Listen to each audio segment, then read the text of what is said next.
Radiating Real. Radiating Real was born from my own experience, truly. It was something that I experienced and then decided, well, I need to share this. So backstory on me, for people who don't know me, I came onto LinkedIn, it's actually less than 2 years ago. And when I did, I started with a week after being on the platform live for the XXO Connect 24-hour telethon, which you were a big part of, I know.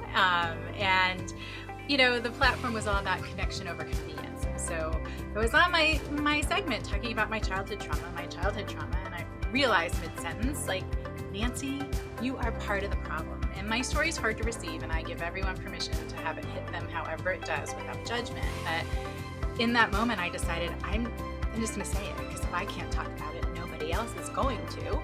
And I shared that I had been sexually abused by my grandfather until I was 16 years old.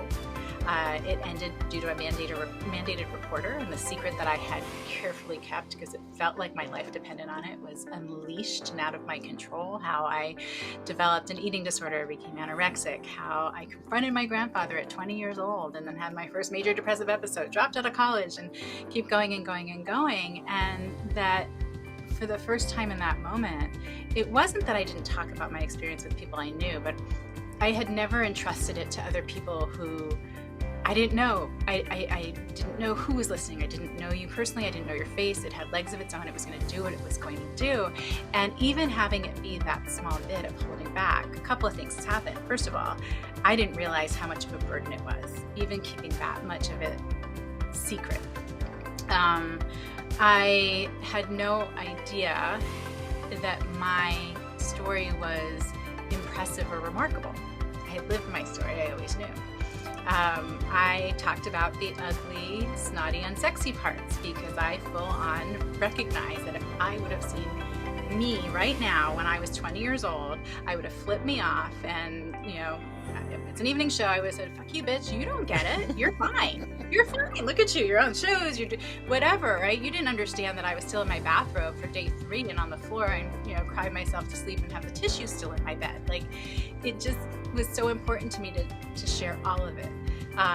And so I started doing that. And what people were talking about, yes, they were incredibly supportive and loving and kind and, you know, just the most amazing response to sharing something so vulnerable and intimate and private. Not so much private as personal. I had thought of it as private, but it really was personal. It didn't have to be private.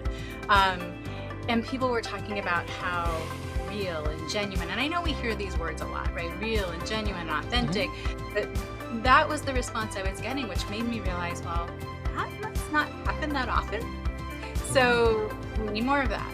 And hashtag Radiating Real came from there, from saying, take your mask off. Allow yourself to receive that unconditional love and acceptance and feel how great it is. And I will say, with 100% accuracy so far, no one has ever come back to me and said, I wish I never did it.